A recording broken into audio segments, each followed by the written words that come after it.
It's a wonderful privilege to be with you both in terms of the commitment that you have to Tauranga Moana Women for Peace, and talking about, we're going to spend some time today just speaking briefly about spirituality and our peace work.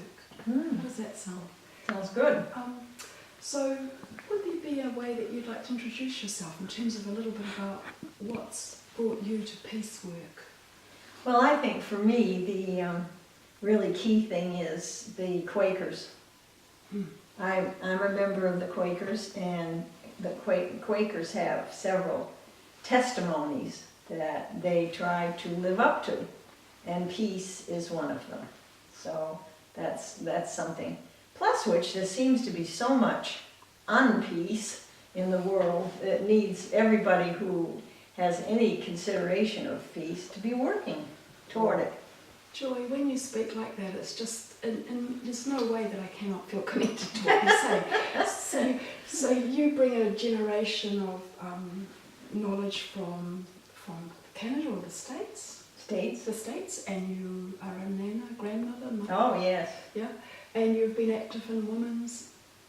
Oh, yes. Well, the League of Women Voters in the United States, I was pretty up in that group, and that was a wonderful group because we took subjects and studied those subjects, and then talked to the government about changing things to fit into those things. So that was a wonderful experience. And yes, I am quite a feminist.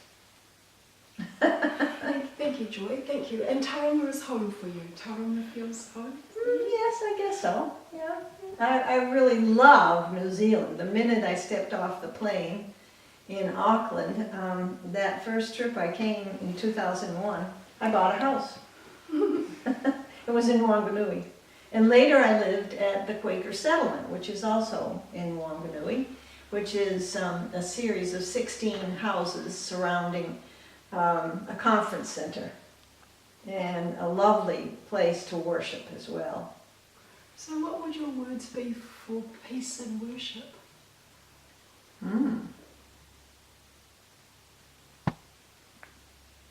Well, I think to find peace within yourself, you have to be able to worship and figure out what's going on.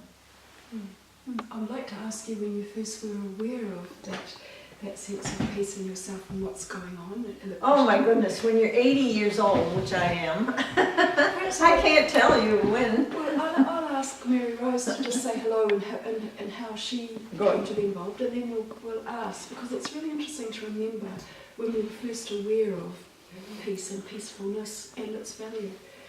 So Mary Rose, welcome. So when were you first aware of peace? Yeah.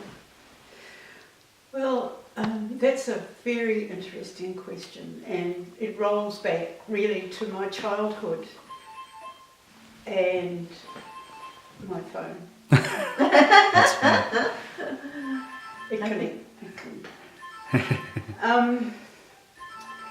And for me, the longing and the whimsiness of being a child who had a lot of freedom, a lot of space to explore the environment, and a mother who was ill a lot of the time, so those freedom and choices, and that puzzlement about how there could be such beautiful things happening, and then such pain, such emotional pain.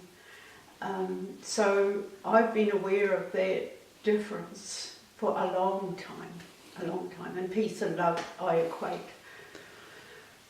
And then in the years when I lived in Aporiki, where you were there for some of that time, that awareness became more intense. Being in a marriage where we did not learn to get through difficulties or differences, just didn't know how to do it, and yet belonged to a faith community where we sang these wonderful songs about love and peace, you know, the heart filled with the glory of it all, but it wasn't what I experienced. So there was that, again, that difference was intensified. So for me it's been are learning how to do that, how to live in peace. And my greatest learning has been living in other people's houses with other women and learning how 3 or 4 women can share a kitchen and having a lot of help with outside influences and seminars and networks that I attended, people who found bits of wisdom, bits of truth about how to make peace, how to be at peace within myself.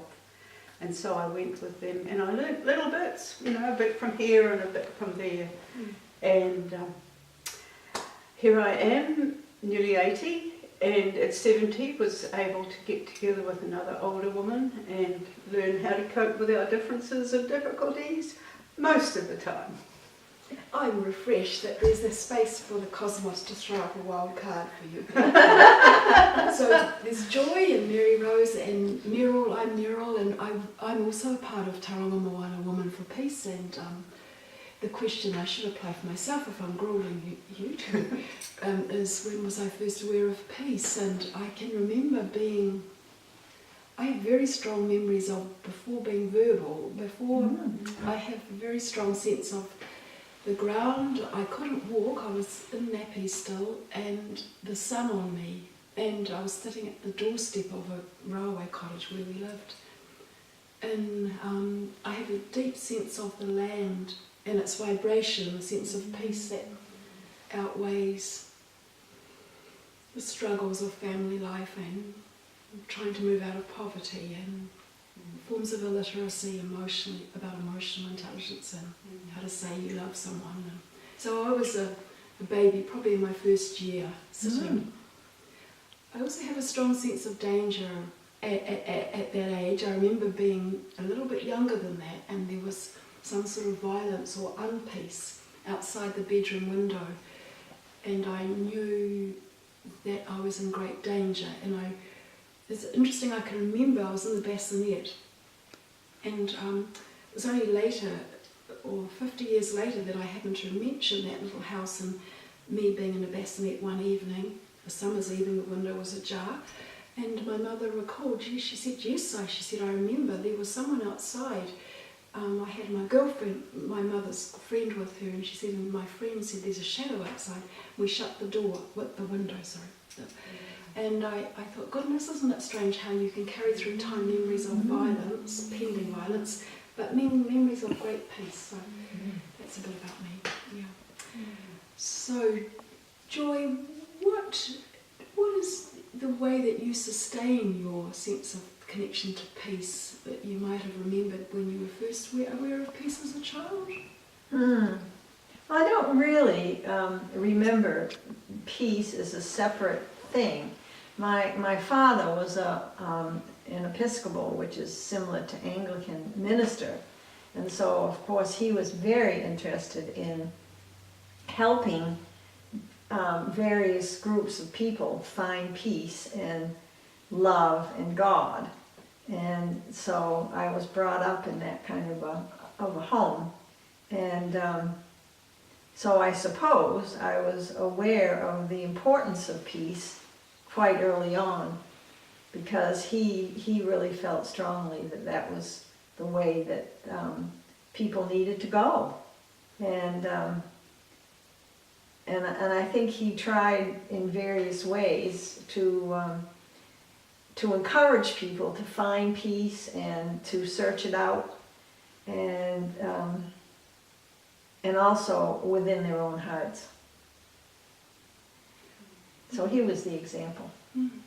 What qualities do you remember in him?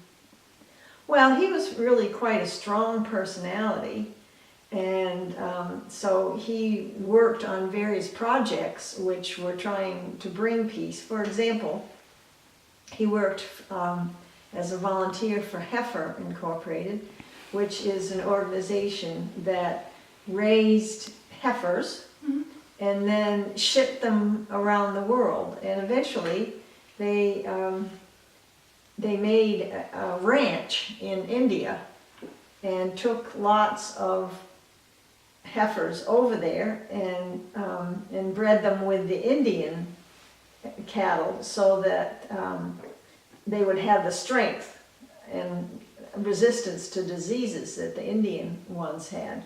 And he flew over there a couple of times, and so did my uncle. They both, and they flew to Guatemala too to take animals there as well. And eventually the animals became not only heifers, but lots of rabbits and all kinds of small critters that could be shipped by airplane. And so I think that, you know, he was an example for me of peace. And although he himself was quite strong, he knew what he wanted to accomplish and made sure that he did. So, yeah.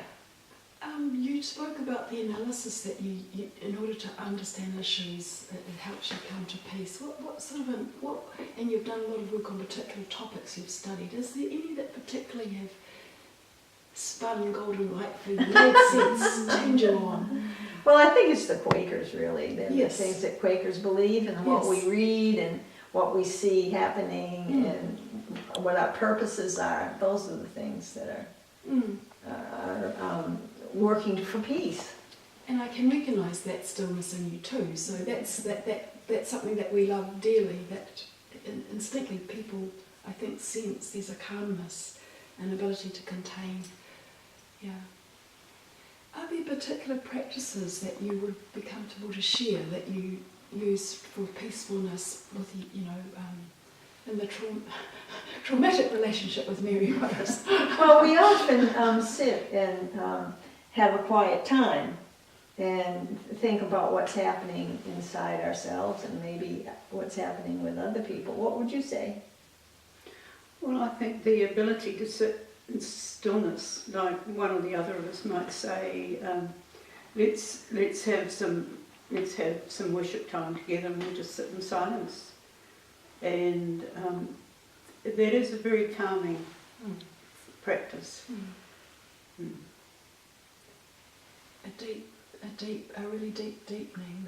And you said you when you were living in a Portuguese, but it's not a Portuguese place, but the struggle to find the rich peacefulness that was sung about in hymns, to find it in your life. So you've got that wonderful experience of sharing that now with joy, in terms of the relationship with joy, but also with the relationship with Tauranga, Moana, Woman for Peace.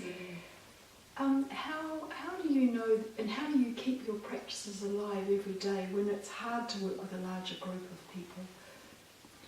Well, I don't think I'm very good at keeping my practices going every day. They tend to be occasional. Well, that's occasional. And I also occasionally write in my journal.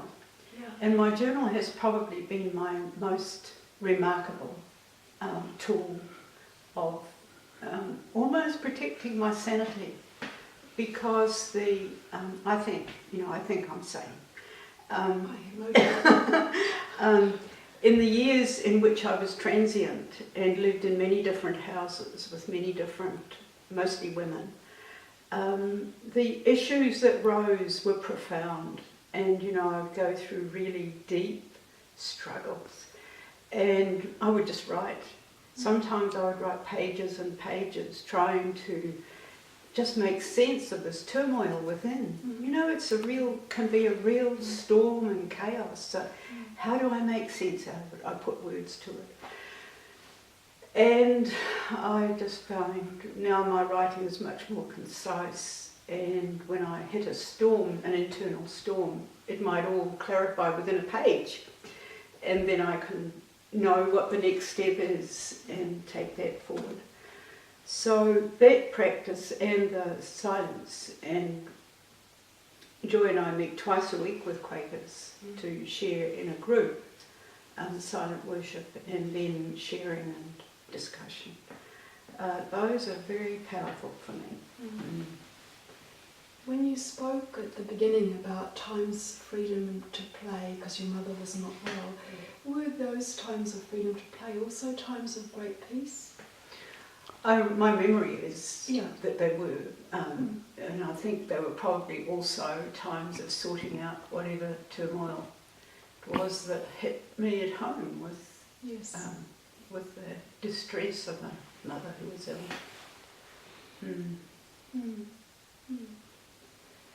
The pursuit of peace is interesting because I'm aware of it on an academic level, and I'm aware of it in terms of a sort of a nebulous golden glow that we all pursue Long for. and long for. I'm wondering if that glow really is so far away from us, or whether in fact it is right here now. What are your thoughts, Tori? Well, I think that we want to move more toward peace, but whether that's actually going to happen around the world, I don't know. It seems to me that there are struggles going on in both directions, that many people want peace and would be happy to have a lot more peace in terms of intercultural relations and different political groups. But whether that can actually hold, I don't know. It's nice to see that Trump and Kim have gotten together, and maybe something good will come from that. What do you think about his interest in exploring outer space and the need for it to be whatever he means by peace, versus the inner space that's within us all? And how much, and how maybe sometimes when we're reaching out, we actually kind of maybe equally need to reach in. I think you're right. What makes you feel that's right? Is there anything from your own experience that helps you give me an example? Well, I think the problem is that politicians feel they have to act in certain ways to maintain their political power. And so I'm not sure that they're really thinking in the best interests of people. I think a lot of times they're thinking in the best interests of themselves and maybe their political parties.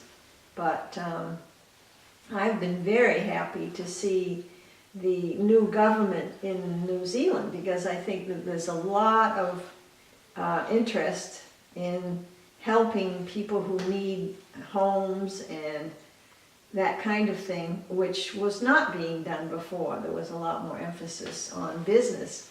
And so I think that that helps bring peace. If people have homes and food and have sufficient things, that helps them feel peaceful. So I think that's very important. And it's also good to see things that are appropriate, that are right. And I think we can see that happening with the political parties currently. I think, I can hear, I have a strong connection to the sort of the agenda for social good rather than just economic good. Yes. That economic good actually needs to serve social good, not the other way around. Right. I wonder also about, is part of the structure of political systems alienating for the human beings within them? Because essentially each of those politicians are human beings like you and me. Now you and Mary Rose have claimed a relationship of great peace in spite of the tensions all around you for, Mary Rose, you said 10 years roughly, so if you can achieve it, then surely the world can achieve it. I'm thinking, I've also been through various rocky relationships and found a relationship that is peaceful now at a very deep level. So I'm wondering about how each of our reclamation of peace is actually, while it's not carried in the media, it also is significant. That people continue in their everyday life to grow peaceful, meaningful, rich relationships in which differences can be discussed and honoured. That don't have to be necessarily ironed over. You had a big sigh, Mary Rose. Oh, I think what you're saying really touches me deeply, because I find in myself that I actually know the best way to do it, right? So when I strike somebody who's got a different view, there's a bit in me that was probably the teacher of old that wants to Sorry. tell them the right way. So for me, the big step is, like Joy and I have profoundly different values about a lot of things. And some of that's cultural, I think. How can I listen to her differences, not only listen to them, but actually honour them? Like here she is, this lovely person with these American values that I just cringe at. Wow, that's a bit of a challenge. And I'm working at it. And you know, somehow love comes through in this working. Love is born out of effort, Yes. I think. Yes. Enduring love is born out of Yes. persistent effort, Yes. well, it is for me. And here we are. Yes. And we have lots of values that are in common because of our sheep Yes. Quakerism. And that's a great gift, really, a great gift. Yes. And I wanted to say something about, you know, you're saying, is peace, are we in touch with the golden ball, and how close is that? Well, I had a profound experience after my son's suicide. And Ian was a farmer, and one of the factors that I believe influenced his suicide was the drop in the payout at a time when there were other things in his life, and you know, oh, that was terrible, terrible, terrible, terrible. And what I came to realise was that the people who ran the business had some responsibility for that. Now, that may be debatable, but that's where I came to. And I transferred that as I processed his death and got through the grieving, that every woman who loses a son in war, or now a daughter, goes through that grief of losing an adult son. You know, this is my son. And I thought, generals and politicians who send those men to war have some responsibility for this. And so I became politicised. I became an activist at that point. And part of my piece, my moves to peace, is finding ways that I can do something. Do something. I've been to protests, and you know, that was that, and now I'm planning, working to plan a visit from our New Zealand ambassador for disarmament. How come this country has an ambassador for disarmament, for heaven's sake, when we're so militarily focused? So that's now my focus.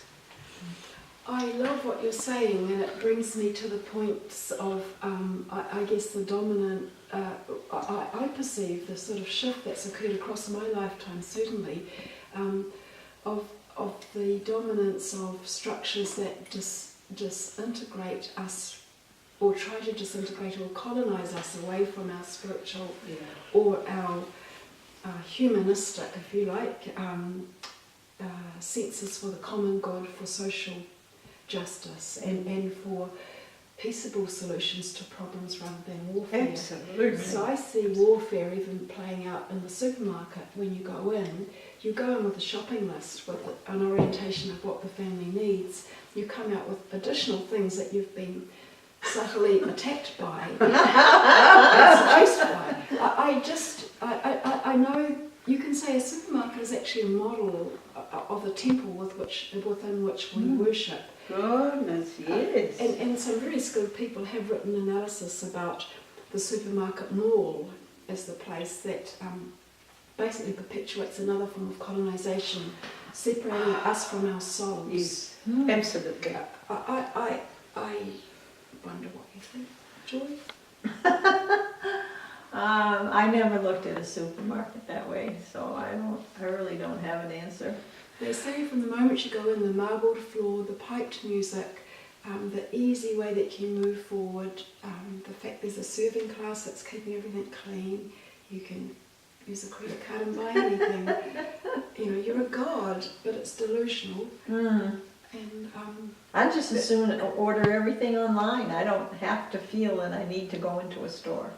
no, absolutely. I guess he was using this sheer massiveness of some of the great malls that we see around the country, and he's saying that in a way, this particular writer, his name is Moana Jackson, a lawyer and a social advocate in Wellington, and he was describing that for him the supermarket mall, the large complex, not a small supermarket, a great big one, is set up to actually disorientate us from our values. Very nice. Well, that really rings a bell for me, because one of the things I try not to do is, after we've been to meeting for worship on Sunday, I'm in a state of bliss really, and I've had this hour-long time of silence, and then there's been a cup of tea and chat and often deep discussion. And I find that if we go into the supermarket on the way home, that I'm discombobulated. I just cannot cope with the supermarket and the energies of it. So you've given me a framework for thinking, how is it that it affects me so badly? It's, very interesting. I just wondered about how war is played out on many levels. So if we're talking about peace, I sometimes extend my thinking to thinking about, well, how is the war effort normalised so much? And I think it's because it's embedded in many layers of our life that we've actually agreed to without really realising. That might be. And so, yeah, that was just a thought. So in terms of the effort we make to politicise, and you talked about being politically active now, Mary Rose, is kind of, where the choice of where you do your shopping and of what you buy, but do you grow, growing your own produce and swapping with neighbours, building communities with neighbours that are peaceable rather than us all being alienated. Very thoughtful.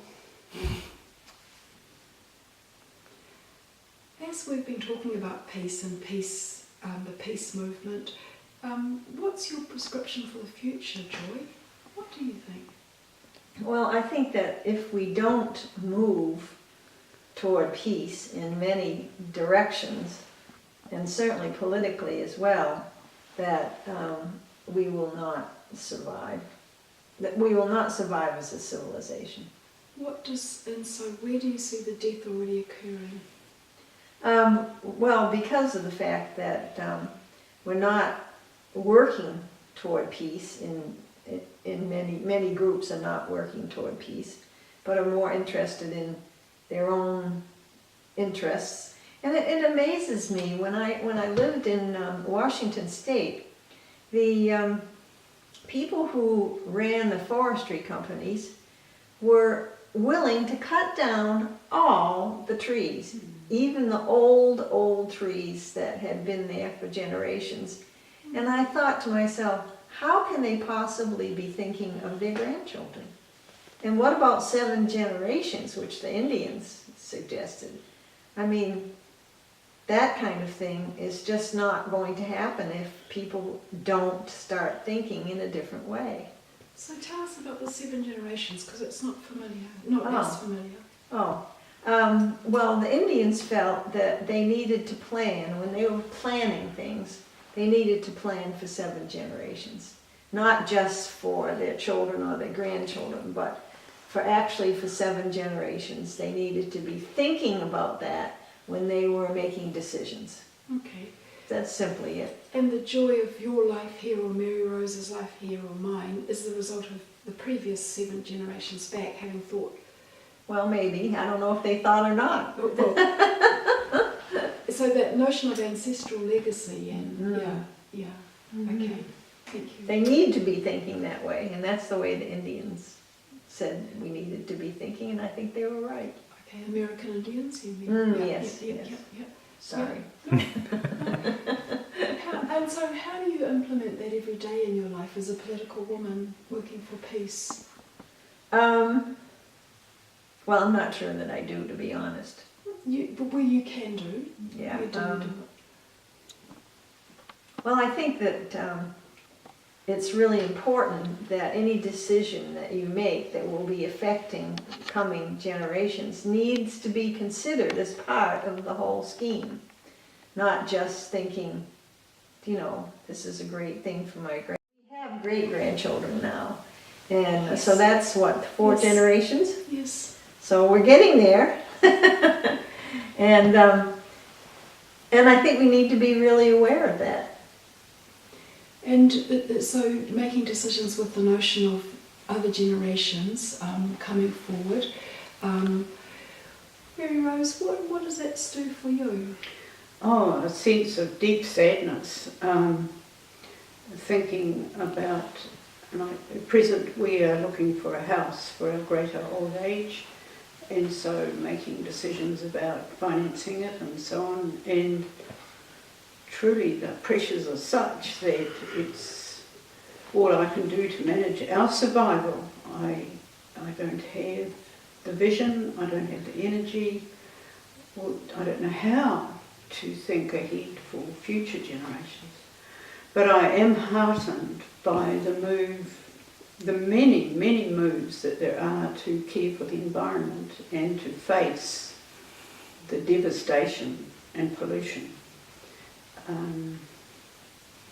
I'm part of a little group called the Carbon Reduction Group in Tauranga that's drawing together threads of people who are politically active at the local level and using their knowledge to influence council decisions and so on. And I am just heartened by the work that those people are putting into it and the changes that they see as a result of that.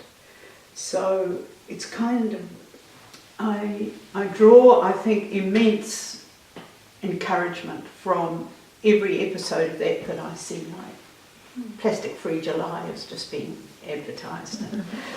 And you know, over the years I can see the change in people's willingness to face the impact of plastics on the environment. Huge way to go, but you know, the changes are happening and voices are being heard that weren't. And the whole corruption and greed of the investing class, which have chosen to ignore the impact of their investments, that's changing. I've seen immense changes over the last 15 years. Now, I don't know if the changes are enough or anything, but they are happening, and for me that's great. So just like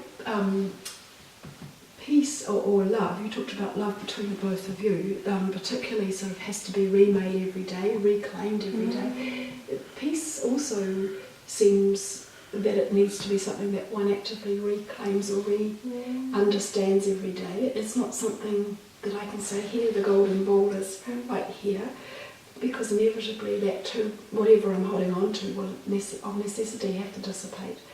I wondered also of hopefulness in terms of the value of being here now talking about peace and the spirit of that, if it has to be remade or reclaimed every day too, but rather than us just conceding to be hopeless, loveless, peaceless.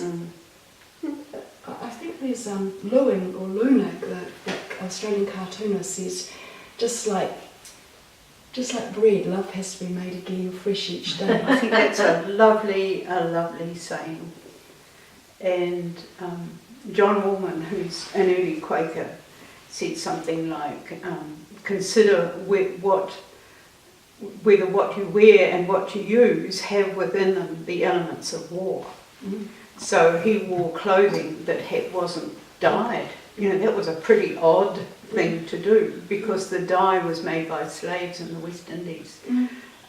So that's the sort of thing that you were talking about in regard to the supermarket, which is set up to entice, and so it's allowing myself, gosh, this is good, it's allowing myself to have that awareness and to be constantly challenged and know that even though we're both approaching our greater old age, there may be another 10 years of learning for us. So what are we going to learn in that time? About peace. And and for me, will I grumble about that learning, or will I, will I let myself soften and be open to it? Exactly. So, one of the things we haven't, or you've referred to a number of times, is the age that's sitting among us here. So, we're a significantly ripened group of women. Yes. It's a nice way of putting it.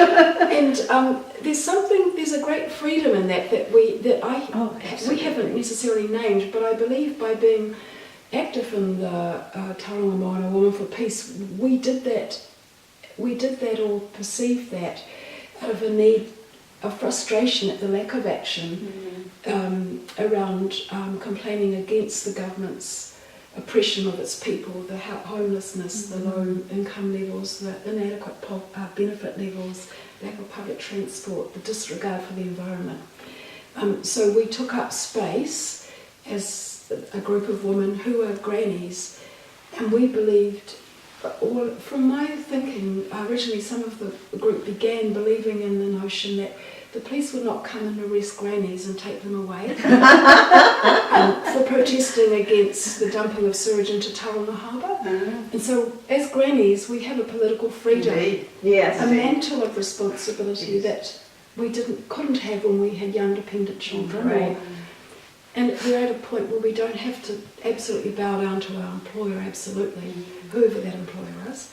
And so I guess we saw ourselves as in among the age group of society that we were most free to take up a position and say, but the emperor is wearing no clothes, or war is meaningless, or New Zealand has signed the United Nations Treaty to ban nuclear weapons. Yes. Did you know? Yes. No, I didn't hear anything about it.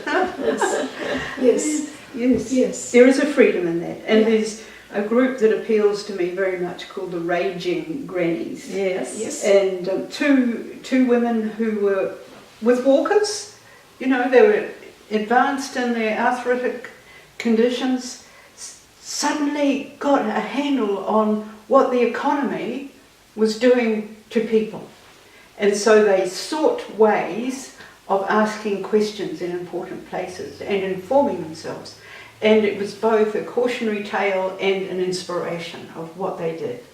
And I want to be a raging granny. I actually believe that you are there already. It's just finding the opportunity, and I'm immensely grateful for Tauranga Moana Women of Peace. We're a group of women who are incredibly busy lives, but somehow the passion is there that makes us just get together, and Marlene keeps the threads going, and I can in that group take action. Wonderful, it's wonderful. And Joy, we're probably coming to the close of this discussion, but if you could give me a sense of some of the activities you can remember Tauranga Moana Women for Peace have been involved with across the years. I can remember we've worked on a Women's Day down at the harbour, down at the wharf in town, the bottom of the Strand, and we had Susan DeVoy speak. I guess I've been pretty disappointed at the turnout for these events, and somehow we're not getting the kind of publicity that we need to get people out. We did do one on Hiroshima Day. That's right. And Stuart Crosby came and spoke. And we had all those, what are those little peace things, those little birds? Cranes. Peace cranes. We had lots of those. That was one thing. And that's another one. I've been involved with all of them, I think. We had school children making the Hiroshima cranes. Yes, they did. And Dolores, who's Finn Edge, who's not here today, and others shared them out among school communities. Yeah. We've signed letters and advocated to government around nuclear warships in town, up in Auckland, sorry, not here. We've been supportive of the Ploughshare Initiative, the notion of turning war weapons into ploughshares. We have lobbied schools for the early childhood education centres for the certainly the stupidity of having Guns.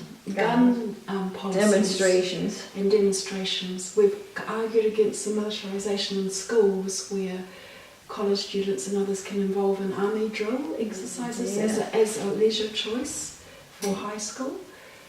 We've argued that this is a way that human beings get conditioned to be subjects in a war machine that is beyond Indeed. the interests of mothers and grandmothers and fathers and sons and grandchildren in the next 7 generations. And we've encouraged the government to ensure that New Zealand ratifies the signing of the United Nations Treaty to ban nuclear weapons. Yes, yes. And one of our members has advocated for non-violence as peace to extend to the care we give to animals and living plants. So Yes, I belong to SAFE, which does that. okay. Yes, Okay. very concerned about the treatment of animals. And now we're looking forward to the visit of Del Higgy, who's New Zealand's ambassador for disarmament at the United Nations. That's the current project.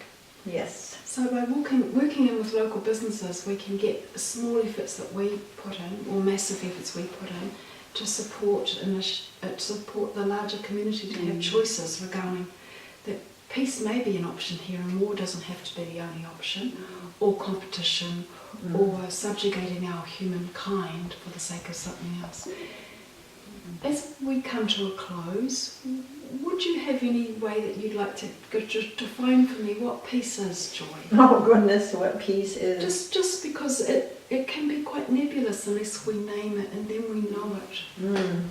Well, I think it has many different forms, and the things that we choose to do are various aspects of peace. But basically, I think that peace is just how you feel and how you react to other people. Thank you. I read something yesterday that described it beautifully for me. It said, peace is when every child is fed and loved and has the education they need, and when they can play without being concerned about turning up mines or cluster bombs, and when people can sleep peacefully in their homes. It's beautiful. It's also, it brings tears because we know there's still a lot of work to do. Oh, yes. I think for me, peace is actually having the opportunity to sit and talk and listen to each other, or with the openness for a subject that many say is beyond even being reached for.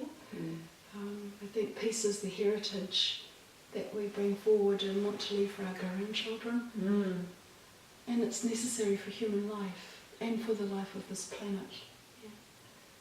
I'm really grateful for your time. Thank you. What a wonderful opportunity. Thank you, Mel.